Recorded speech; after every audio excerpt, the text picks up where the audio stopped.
timbers!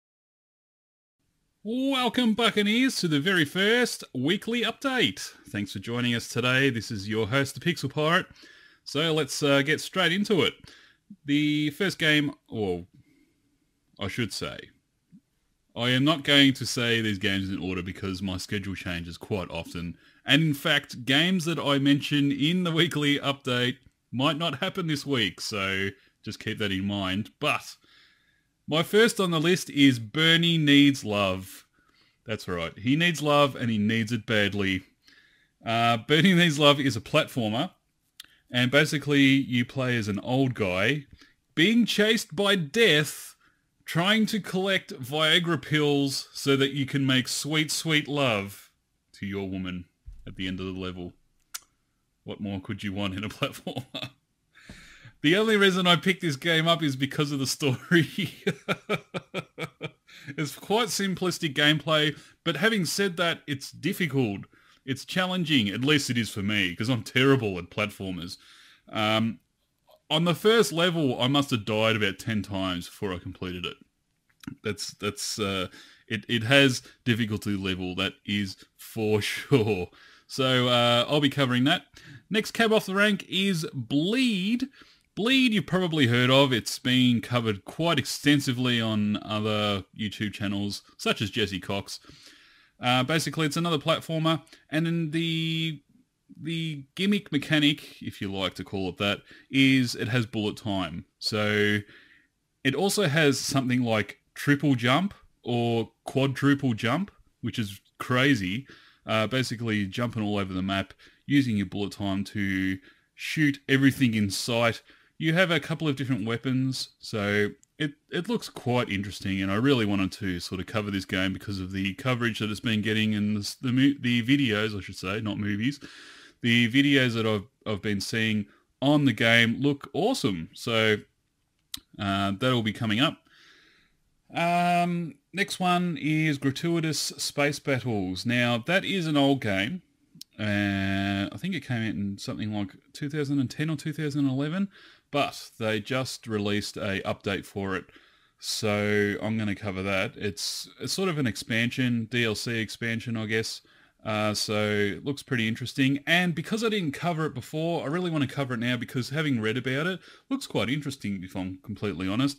Basically, if you haven't played it before, you have I think you have a strategic map. I haven't actually looked at the game yet, I've only read about it. Excuse me. But basically you have a strategic map. You set up where and how you want your guys to fight, and then you press go, and basically the guys just fight and you watch what happens. So I find that quite an interesting concept considering I love strategy games, and so we'll see how that goes. So the next game is Glare. Glare is kind of a spaceship shooter, and what caught my eye about this game is that it has adaptive AI. So if you are finding the game too easy, the AI will actually acclimatise to your skill level and attack you in a different way or make it harder. So we'll see what that's all about very soon. I haven't actually played that game yet either, so I can't say much more than that, but that's what caught my eye. It's got adaptive AI. And second last is Unepic. Unepic is a 2D RPG with all the trimmings, and I like the art style of that. And well, I haven't played that one either yet, but it seems like it's a pretty solid game. So that is on Greenlight. So is Bleed, I believe. Now, if I'm not mistaken, Bleed got green lit, but I might be wrong about that. And lastly, Field Runners 2. Field Runners 2 is a tower defense game, and I don't really like tower defense games, I'm going to be completely honest with you. So it's possible that my review will be biased, but what caught my eye about this game is there's no real walls that the monsters travel by.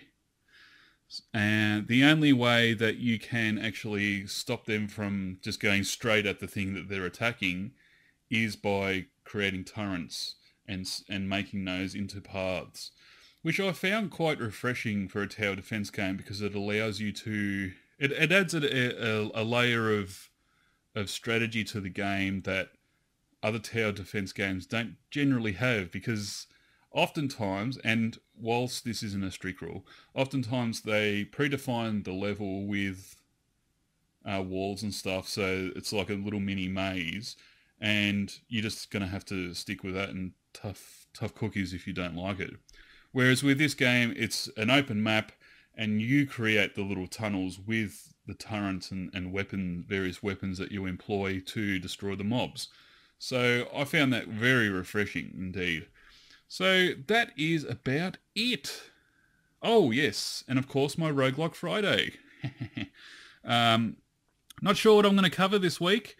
I am looking at Legend of Dungeon because that was one of my favourite games, but I I don't want to do that straight away because I love it so much, and I don't want to do it and then have to wait weeks and weeks to play it again. So if you don't know how my Roguelike weekly series works, basically I have a running schedule of games that I play.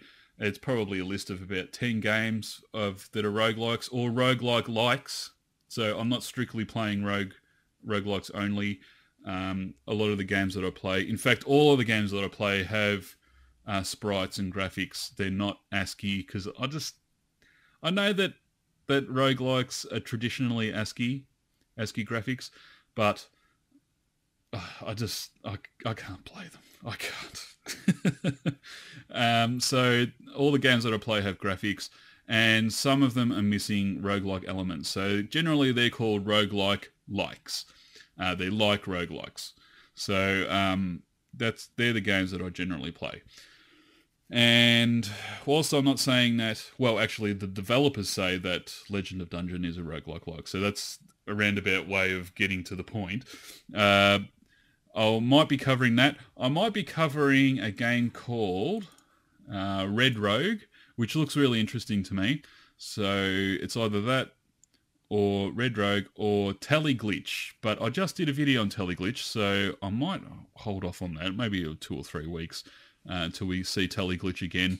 But Red Rogue is probably what I'm going to cover.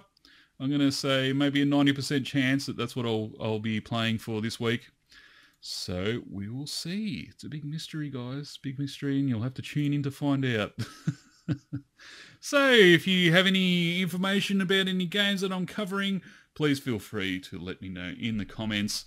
Thanks for everyone for watching. This has been your host, the Pixel Pirate, and we will see you next week. Shiver me timbers!